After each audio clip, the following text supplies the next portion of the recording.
के बच्चों को बेहद की परम शांति। देखो, मैं आज बताता था कि पहले पहले के जमाने में एक राजा चित्रकेतु हुआ, वो पुराणों में उसका वर्णन है।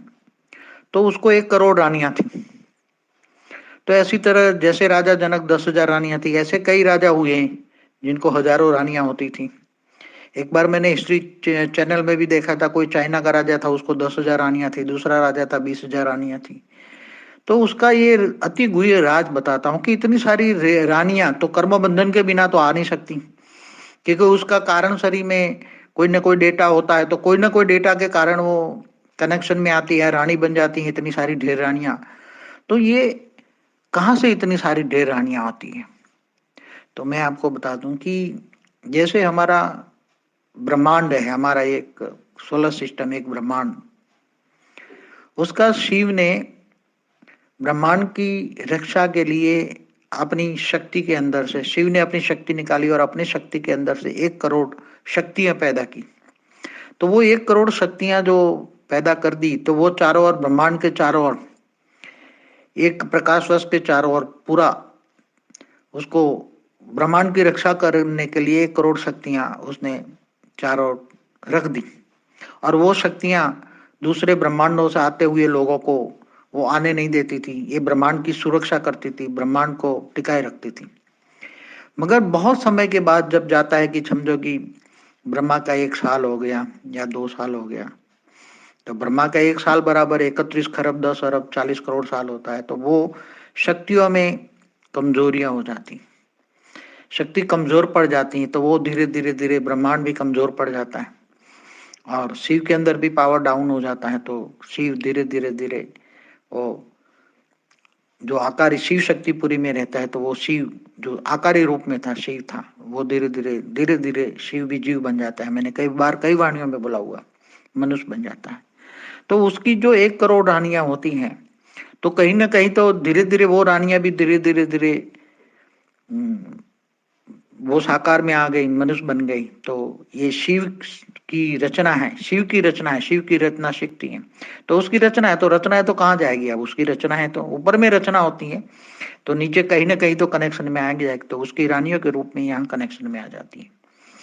देखो, ऊपर में जो रचना होती है, जैसे शिव ने अपनी शक्तियों को निकाला, और शिव का साकार रूप है शंकर, और शक्ति का एक शैल है पार्वती। तो शंकर पार्वती पति पत्नी है। तो ऊपर में भी जो रचना होती है, वो वहां पति पत्नी जैसा साकार में होता है, ऐसा नहीं होता कि उसकी रचना हमारा बच्चे होते हैं, ऐसा नहीं होता। वो रचना होती है, अलौकिक रचना होती है। अलौकिक रचनाओं में वो भाई बहन के रिश्ते या ऐसा कुछ नहीं होता। वहां देह और देह के संबंधी रिश्ते ऊपर में नहीं होते, चाहे ब्रह्मापुरी में हो।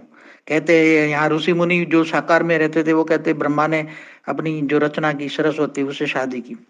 तो वहां अलौकिक जगत में जो रचना रचता है, तो रचना रचता है तो उसकी जैसे शिव की शक्ति है। तो शिव की शक्ति कोई यहाँ उसकी कोई बच्ची ऐसा नहीं होता। शिव की शक्ति माने शक्ति अर्धांगना होती है, आधांग होती है। तो ऊपर में जो रचना करते थे, जैसे कोई भी परम पुरुष होता है, वो अपने अंदर से परम शक्ति को निकालता है। तो वो उसकी रचना हुई, तो रचना हुई तो कोई उसकी बच्ची नहीं हुई। वहां ऊपर अलौकिक जगत में रचना उसकी आधांग होती है, परम पुरुष परम शक्ति होती है। तो ऊपर के लोकों में जाओ तो ये सब शक्तियां नीचे आ जाती हैं। तो कहीं ना कहीं जैसे उस वही वही शिव वाली आत्मा नीचे जीव बन गई होगी, और उसको ये मनुष्य बन गया होगा, और उसको 1 करोड़ रानियां मिल गई होगी। जो मैं बात कर रहा हूँ वो बहुत अति गुह्य बातें हैं।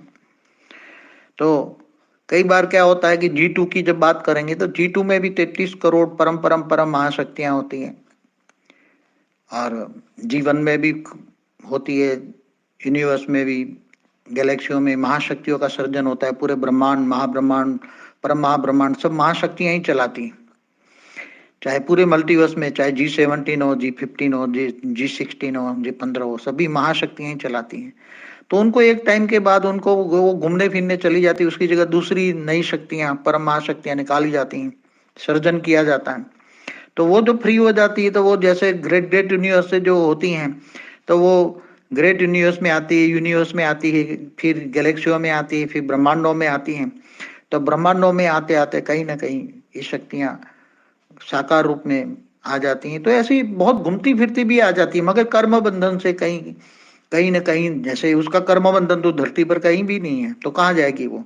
तो दूसरों के कनेक्शन में आ जाती है, धरती पर मनुष्य बन जाती है साकार में, तो कहीं और भी कनेक्शन में आ जाती हैं। अब जो ग्रेट ग्रेट यूनिवर्स से आई हुई, मैंने बताया था ना कि ये 16,000 जो रानियां थी, वो ग्रेट ग्रेट यूनिवर्स से आई थी, जो कृष्ण की रानियां थी, जो जिसने उसके वो राजा, असुरी राजा से बचाकर उसको उसकी रानियां बनाई। तो ये ग्रेट ग्रेट यूनिवर्स से भी परम परम महाशक्ति आती है, ग्रेट तो बेहिसाब परम परम महाशक्तियां घूमती फिरती रहती हैं। और फिर कहीं ना कहीं वो धरती पर कोई ना कोई काम करने के लिए कोई भेज देता है, या अपने आप घूमते फिरते भी धरती पर कहीं ना कहीं अपना अनुभव करने के लिए धरती पर मनुष्य क्यों बनते हैं? कहीं महाशिव की कैटेगरी, परम महाशिव दूर दूर से आए हुए क्यों मनुष्य बनते हैं? कि उनको लगता है कि ये क्या है, साकारी लोग क्या है? आकारी लोग में तो बहुत रहते हैं ये लोग, आकारी लोग वालों को साकारी लोग ऐसा मतलब अजीब लगता है, अजनबी लगता है। जैसे आप लोग बर्फ के पहाड़ों में जाता है तो नई दुनिया लगती है, सागर में जाते हो तो नई दुनिया लगती है, ऐसे अगर ऊपर के लोगों में ग्रहों में जाओ तो नई दुनिया है, अगर गैलेक्सी में यूनिवर्स में आज जाओ तो आपको नई दुनिया लगेगी। तो ऐसी ही साकारी रूप में जो फंस जाती है आत्माएं, क्यों फंसती है? क्योंकि आकारी रूप में उसको, आकारी रूप में वो दुनिया बहुत देख चुकी, बेहिसाब समय से आकारी रूप में रही, तो उसको लगता है कि साकार में जरा जरा कोई देखूं मैं जरा क्या है, तो साकार में जन्म लेती हैं। वो साकारी से सीधी आकारी बन जाती है, आकारी से सीधी साकारी बन जाती है, या अभी वो नहीं बन सकती तो किसी के यहाँ जन्म ले लेती हैं किसी के अंदर। तो फिर वो फंस जाती है, किसी उसके ऊपर आवरण चढ़ जाता है, 5 तत्वों का आवरण चढ़ जाता है, और 5 तत्वों का में आवरण में वो फंस जाती हैं, इसलिए साधारण मनुष्य बन जाती है, भूल जाती है सब कुछ। फिर उसको बहुत ज्ञान के पीछे, वो आत्मा हाई क्वालिटी आत्मा है, ज्ञान के पीछे भागती हैं।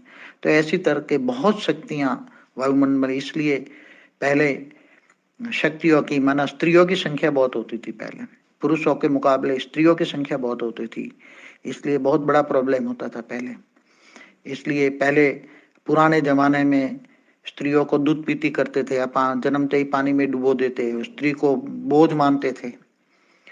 तो ये सभी बहुत पुरानी बात है, क्योंकि बहुत पुरुष के मुकाबले अनेक स्त्रियां होती थी। जैसे हमारे ब्रह्मांड में भी कई देवियां भी थे, अपना सेल डाल डाल के नीचे साकार लोक में बहुत डालती थी, तो बहुत शक्तियां बन जाती थी, बहुत स्त्रियां बन जाती थी।